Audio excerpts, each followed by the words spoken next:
اعوذ باللہ من الشیطان الرجیم بسم اللہ الرحمن الرحیم۔ معزز خواتین و حضرات، عزیز طلباء و طالبات، ڈیلی قرآن کلاس میں آپ سب کو خوش آمدید۔ امید کرتا ہوں آپ سب خیر و عافیت کے ساتھ ہوں گے۔ آج کا ہمارا سبق سورۃ البقرہ دوسرا پارہ آیت نمبر 250۔ ولما اور جب بارزو آمنے سامنے ہوئے لجالوتا جالوت کے وجنودہ اور اس کا لشکر، قالو انہوں نے کہا، ربنا اے ہمارے رب، افرغ ڈال دے علینا ہم پر، صبرن صبر، وثبت اور جما دے اقدامنا ہمارے قدم، وانصرنا اور ہماری مدد کر، علی پر القومی قوم، الکافرین کفار۔ اب یہاں بات ہو رہی ہے اس میدان کی کہ میدان کے اندر دونوں فوجیں آمنے سامنے آ چکی ہیں۔ ایک طرف حضرت طالوت کی فوج ہے اور ایک طرف سرکش ظالم جالوت کی فوج ہے۔ یہ ان دونوں فوجوں کا جب ٹکراؤ ہوا، جب جنگ ہوئی، حضرت طالوت کی فوج نے یہ دعا کی، اور یہ دعا ہمیں ہر وقت اللہ تعالیٰ سے مانگنی چاہیے، اسے اپنی دعاؤں کا حصہ بنانا چاہیے۔ ربنا افرغ علینا صبرا وثبت اقدامنا وانصرنا علی القوم الکافرین۔ اے ہمارے رب، ہمارے اوپر صبر نازل فرما، ہمیں صبر عطا فرما، ہمارے اوپر صبر کو اتار، وثبت اقدامنا اور ہمارے قدم جما دے، ہمیں استقامت عطا فرما، ہمیں ثابت قدمی عطا فرما، استقامت عطا فرما، وانصرنا علی القوم الکافرین اور ہمیں کافروں کے مقابلے میں فتح عطا فرما، کفار قوم پر ہمیں فتح عطا فرما۔ یہ ہے سورۃ البقرہ کی آیت نمبر 250۔ اب ہم سورۃ البقرہ کی آیت نمبر 251 پڑھتے ہیں۔ فَهَزَمُوهُمْ پھر انہوں نے شکست دی انہیں، بِإِذْنِ اللَّهِ اللہ کے حکم سے، وَقَتَلَ اور قتل کیا، داود نے جالوت کو، وَآتَاهُ اور اسے دیا، اللہ نے، الملک کا ملک، والحکمت اور حکمت، وعلمہ اور اسے سکھا دیا، مما اس میں سے جو یشاء وہ چاہتا ہے، ولو اور اگر، لا نہیں، دفع ہٹاتا، اللہ الناس لوگ، بعدہم بعض لوگ، ببعد بعض کے ذریعے، لفسدت ضرور تباہ ہو جاتی، الارض زمین، ولیکن اور لیکن، اللہ ذو فضل فضل والا، علی العالمین تمام جہانوں پر۔ اب اس آیت کے با محاورہ ترجمے اور تفسیر کو ہم سمجھتے ہیں۔ فَهَزَمُوهُمْ بِإِذْنِ اللَّهِ فَهَزَمُوهُمْ پس انہوں نے ان کو شکست دی۔ اب یہاں یہ بات آپ کو ویسے ہی سمجھ آ رہی ہوگی، ہم کا معنی ہے ان کو، فَهَزَمُوا کا معنی ہے انہوں نے شکست دی۔ کن لوگوں نے شکست دی؟ طالوت کی فوج نے شکست دی۔ ہم ان کو سے مراد ہے جالوت اور جالوت کی فوج کو۔ طالوت کی فوج نے جالوت کی فوج کو ہرا دیا، بِإِذْنِ اللہ اللہ کے اذن سے۔ اذن سے مراد ہے یہاں پر مدد، نصرت، اللہ تعالیٰ کی مدد آئی، اللہ تعالیٰ کی رحمت آئی۔ وَقَتَلَ داود جالوت اللہ پاک یہاں فرما رہا ہے کہ داود نے جالوت کو قتل کیا۔ وَآتَاهُ اللَّهُ الْمُلْكَ وَالْحِكْمَةَ اور اللہ نے حضرت داود علیہ السلام کو حکومت بھی عطا فرمائی اور دانائی بھی عطا فرمائی۔ وَعَلَّمَهُ مِمَّا يَشَاءُ اور سکھا دیا ان کو وہ کچھ جو اللہ نے چاہا۔ اب ان جملوں کی ہم پہلے تفسیر سمجھتے ہیں۔ ایک تو جو اس آیت کے شروع میں بات آئی، بِإِذْنِ اللَّهِ فَهَزَمُوهُمْ بِإِذْنِ اللَّهِ، کہ انہوں نے اللہ کے حکم سے شکست دی جالوت کی فوج کو۔ یہاں اللہ پاک نے جب فہزموہم کی بات کی ہے تو اس سے پچھلی آیت یعنی آیت نمبر 250 جو ابھی آپ سن چکے ہیں، اس کے اندر اللہ پاک نے ایک دعا کا ذکر کیا ہے۔ کسی بھی میدان میں جیتنے کے لیے اللہ پاک نے یہ دو گر سکھا دیے ہیں۔ ایک تو اللہ پاک نے یہ گر سکھا دیا کہ نکلنا شرط ہے، چلنا شرط ہے۔ جب کوئی گھر سے نکل پڑتا ہے، چل پڑتا ہے اور کمر ہمت کس لیتا ہے اور عزم مصمم کر لیتا ہے، پختہ ارادہ کر لیتا ہے، ٹھان لیتا ہے اور استقامت کا، اولو العزمی کا، ثابت قدمی کا اور حوصلے کا مظاہرہ کرتا ہے اور پھر اس کے ساتھ اللہ تعالیٰ سے دعا کرتا ہے۔ دعا ہی وہ اتنا مؤثر بہترین ہتھیار ہے کہ جس سے بڑا اور ہتھیار کوئی نہیں ہے۔ یعنی کہ ایک ہے محنت اور ایک ہے دعا۔ اگر خالی دعائیں کی جائیں اور محنت نہ کی جائے، کوشش نہ کی جائے، تگ و دو نہ کی جائے، گھر سے نکلا نہ جائے تو اللہ تعالیٰ کی مدد نہیں حاصل ہو سکتی۔ اللہ تعالیٰ نے اپنی مدد کے لیے یہ دو اصول وضع فرما دیے ہیں۔ ایک طرف ہے محنت، کوشش، سٹرگل، جد و جہد، ہارڈ ورکنگ۔ جب کوئی آدمی یہ کرتا ہے اور اس کے ساتھ ساتھ وہ اللہ کے حضور دست بدعا بھی رہتا ہے، اللہ تعالیٰ کی طرف اپنی توجہ بھی رکھتا ہے، اپنا دھیان اللہ تعالیٰ کی طرف رکھتا ہے اور اپنے دل سے اور اپنی زبان سے دعائیں مانگتا رہتا ہے، تو پھر اذن الہی آتا ہے، مدد الہی آتی ہے، اللہ تعالیٰ کی نصرت شامل حال ہو جاتی ہے۔ یہ دو چیزیں شرط ہیں۔ ایک تو یہاں یہ بات سمجھ آ گئی۔ اور جب کوئی جرنیل، کوئی سپہ سالار، کوئی اپنی قوم کا سردار، کوئی لیڈر اپنی قوم کو ساتھ لے کر جب نکلے تو اس سے پہلے وہ اپنی فوج کا ایک ٹیسٹ بھی لے لے، ان کی ایک آزمائش کر لے، ان سے ایک امتحان لے لے، ان کو ٹریننگ سیشن سے بھی گزارے اور اس کے اوپر کوئی پھر وہ ٹیسٹ بھی لے کہ آیا یہ میدان جہاد کے اندر جا کر یہ ثابت قدم بھی رہیں گے یا نہیں رہیں گے۔ اپنی فوج کا وہ ٹیسٹ بھی لے لے۔ یہ جو نہر سے گزرنا تھا، اس کا ذکر سورۃ البقرہ کی آیت نمبر 249 کے اندر آپ سن آئے ہیں۔ یہ جو ذکر آیا ایک نہر سے گزرے تو حضرت طالوت علیہ السلام نے اپنی قوم سے فرمایا، اپنی فوج سے فرمایا، اپنے مجاہدوں سے فرمایا کہ اس نہر سے پانی نہ پینا، جس نے پانی پیا وہ مجھ میں سے نہیں ہے، اس کا میرے ساتھ کوئی تعلق نہیں ہے، اور اگر پینا بھی ہے تو ایک چلو پانی کا پی لینا۔ تو بہت سے لوگوں نے پانی پی لیا، چند ایک رہ گئے تھے جنہوں نے پانی نہیں پیا تھا، اور صحیح روایت کے مطابق ان کی تعداد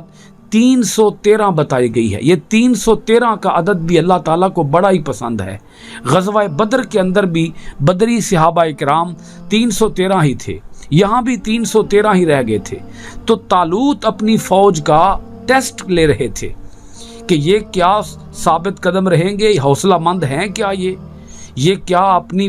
اپنی بات پر قائم رہ سکتے ہیں، کیا یہ میری بات مانیں گے۔ یہ ٹیسٹ لیا ان سے، پانی نہ پینا یہاں سے۔ پھر آگے چلے تو جب وہ جالوت کی فوج دیکھی، طالوت کی فوج نے جب جالوت کی فوج دیکھی گھبرا گئے وہ تو، لیکن جو ان میں سے اللہ کی رحمت پر، اللہ کی ملاقات پر، قیامت پر یقین رکھتے تھے، جن کے اندر ایمان اپنے پورے عروج پر تھا، جن کے اندر ایمان ٹھاٹھے مار رہا تھا، وہ کہہ رہے تھے کہ نہ، ہم تو کثرت سے نہیں گھبراتے، یہاں قلت کثرت سے لڑ جائے گی اور قلت کو ہی اللہ تعالیٰ عروج عطا فرمائے گا، فتح عطا فرمائے گا، نصرت عطا فرمائے گا۔ اگرچہ ہم تعداد میں قلیل ہیں اور ہمارے مقابلے میں جو فوج ہے وہ تعداد میں کثیر ہے، لیکن اللہ کی مدد ہمارے ساتھ ہے، کیونکہ ہم اللہ کے دین کی سربلندی کے لیے نکلے ہیں، اللہ کے دین کے غلبے کے لیے نکلے ہیں، اللہ کے دین کے نفاذ کے لیے نکلے ہیں۔ اور جب اللہ کے دین کے نفاذ کے لیے کوئی قوم اپنے گھر سے نکل پڑتی ہے تو وہ تعداد میں کم ہی کیوں نہ ہو تو وہ جیت جاتی ہے۔ کسی نے کیا ہی خوب کہا تھا، جب اپنا قافلہ عزم و یقین سے نکلے گا، جہاں سے چاہیں گے رستہ وہیں سے نکلے گا، اے وطن کی مٹی مجھے ایڑیاں رگڑنے دے، مجھے یقین ہے کہ چشمہ یہیں سے نکلے گا۔ تو اللہ پاک تو یہ